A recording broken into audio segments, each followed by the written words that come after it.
नमस्कार दोस्तों, दास्तान ज़िंदगी चैनल में आपका स्वागत है। हमारी आज की कहानी है एक चुप सौ सुख। श्रुति अपने घर में अपने पति के साथ अकेले ही रहती थी। दोनों की शादी को अभी ज़्यादा समय नहीं हुआ था।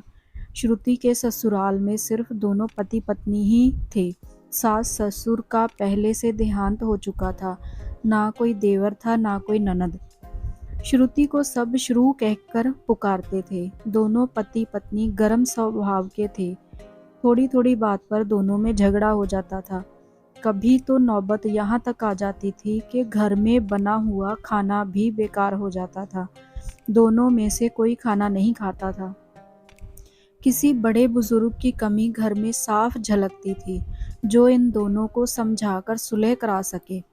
श्रुति का पति पेशे से एक सुनार था। गांव में उसकी सुनारी का काम अच्छा चलता था। घर में किसी चीज़ की कमी नहीं थी। अगर कोई कमी थी तो वह थी घर की शांति की। एक दिन श्रुति का पति दोपहर के खाने के लिए घर आया तो खाने के स्वाद को लेकर दोनों में बहस हो गई। श्रुति के पति ने ताना मारते हुए कहा कि खाना किसी बीमार मरीज के लायक लगता है। श्रु ने भी तपाक से जवाब दिया, तो खुद ही बना लिया करो अपनी पसंद का खाना। बात बढ़ते बढ़ते यहाँ तक बढ़ गई कि श्रु अपने मायके जाने को तैयार हो गई। अगले ही दिन श्रुति अपने मायके पहुंच गई। शादी के बाद बेटी के अकेले मायके आने पर माँ बाप को समझने में देर ना लगी कि ज़रूर पति पत्नी में मनमुटाव हो गया है। पर माँ ने श्रुति से कुछ नहीं कहा।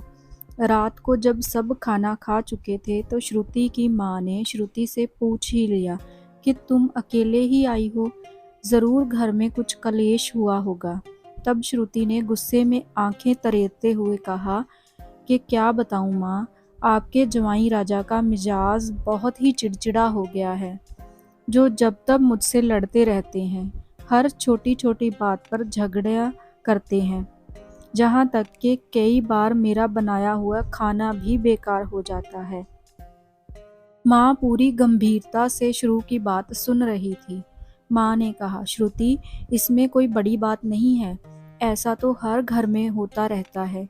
दुनिया में कोई ऐसी पति पत्नी नहीं है जिनमें झगड़ा ना होता हो, पर इस बात पर तुम्हें मायके नहीं आना चाहिए। माँ ने आगे बोलना जारी रखा, खैर कोई बात नहीं, मेरे पास तुम्हारी इस समस्या का हल है, जो मैं तुम्हें कल दूंगी और कल तुम अपने ससुराल लौट जाना। श्रुति इस बात से खुश हो गई और राजी भी हो गई। अगले दिन माँ ने एक कांच की शीशी श्रुति के हाथ में थमा दी और कहा, इसमें एक अचूक दवा है। यह नुस्खा तेरी नानी ने यानी मेरी माँ ने मुझे दिया था। जब भी तेरा घरवाला तेरे से लड़े तो बस इस दवा को अपने मुंह में रख लेना। इससे तुम्हारा घरवाला अपने आप चुप हो जाएगा। श्रुति ने वह शीशी रख ली और वापस अपने ससुराल आ गई।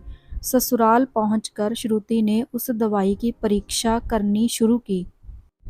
जब भी श्रुति का पति किसी बात पर लड़ता, तब श्रुति उस दवाई को अपने मुंह में रख लेती। धीरे धीरे इसका असर दिखाई देने लगा।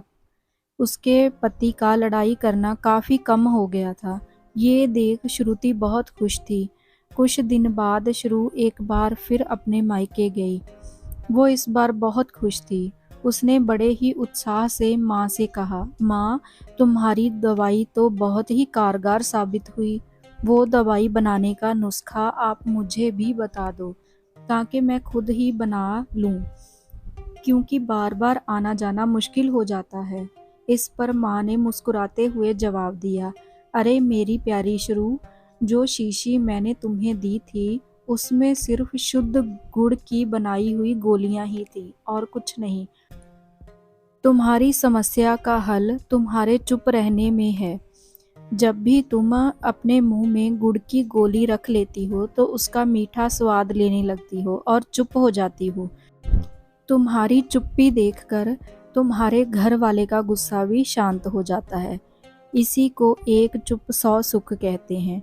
और तुम इस दवाई को कभी मत भूलना। श्रुति ने माँ की बात गांठ बांध ली और खुशी खुशी अपने घर वापस लौट गई।